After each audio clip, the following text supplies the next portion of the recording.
안녕하십니까. 갤라호른입니다.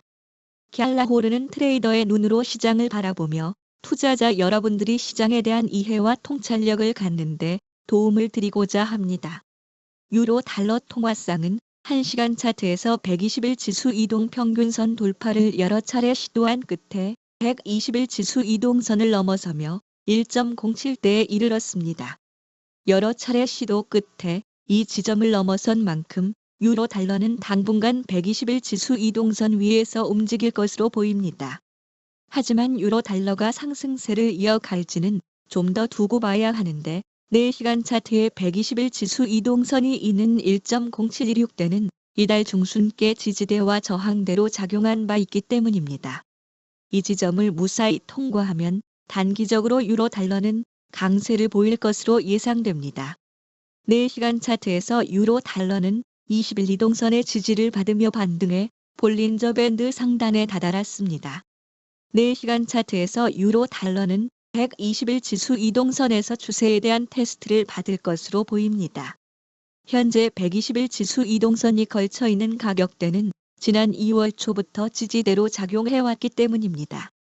이달 중순에는 하락시 눌림목으로 나타나기도 했습니다.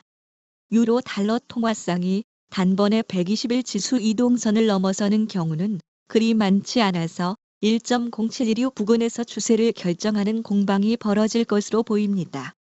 4월 미국 구매 관리자 지수 PMI가 50.9로 떨어졌습니다. S&P 글로벌은 23일 미국의 제조업과 서비스 부문 PMI가 3월 52.1에서 50.9로 하락했다고 발표했습니다. 또 팬데믹 이후 처음으로 신규 주문이 줄고 고용도 다소 줄어든 것으로 나타났습니다. 특히 제조업 분야 4월 PMI는 49.9로 4개월 만에 처음 50 아래로 밑돌았는데 50을 넘으면 경제 활동의 확대, 50 미만은 수축을 의미합니다.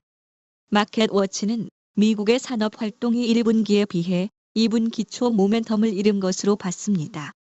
S&P 글로벌 마켓 인텔리전스의 크리스 윌리엄슨 수석 경제학자는 수요 악화와 노동시장 냉각이 가격 압력을 낮추는 데 영향을 미쳤다며 4월에는 판매 가격 상승이 완화됐다고 분석했습니다. 로이터 통신에 따르면 경제학자들은 미국의 1분기 GDP가 연율로 2.4% 성장을 예상한다고 전했습니다.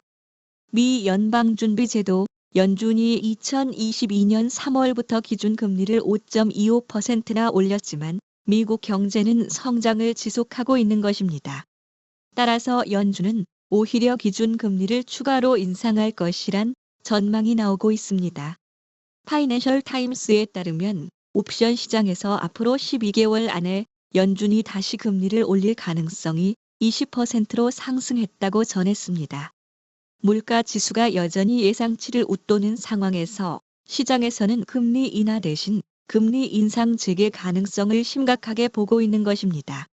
연준 부의장을 지낸 클러리다 핌코 고문은 데이터가 계속 실망스러우면 연준이 다시 인상 검토를 시작해야 할 것이라고 말했는데 한국 시간으로 오는 금요일 밤에 공개되는 에너지와 식료품을 제외한 근원 개인 소비 지출 물가 지수 결과에 따라 연준의 금리 인상 재개 가능성이 높다고 전망했습니다.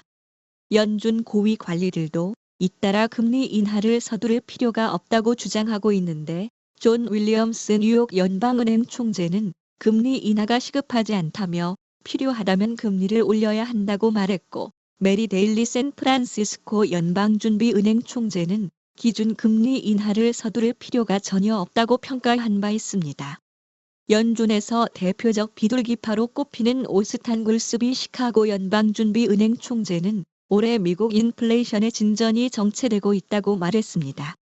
UBS는 최근 투자 메모에서 인플레이션율이 2.5% 이상에서 굳어진다면 내년 초부터 연준이 기준 금리 인상을 재개해 내년 중반 연 6.5%까지 오를 수 있다고 우려했습니다.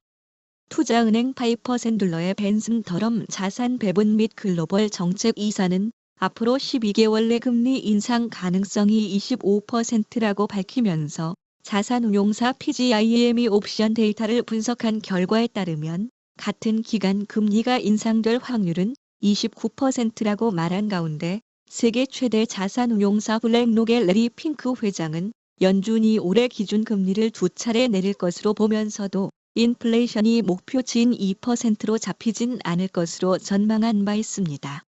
연준의 행보와는 다르게 유럽중앙은행은 오는 6월의 금리 인하 가능성을 강하게 시사하고 있는데 시장에서는 ECB의 방침에 회의적인 분위기가 일고 있습니다. 한편 G7 재무장관들은 환율에 대한 우려의 목소리를 냈는데 과도한 환율 움직임은 경제에 부정적이라는 공동 성명을 발표했습니다. 갤라호른에서 제공하는 보고서는 참고용으로만 활용해 주실 것을 말씀드리며 투자에 대한 책임은 전적으로 투자자 자신에게 있다는 점을 유념하시기 바랍니다. 지금까지 갤라호른이었습니다. 감사합니다.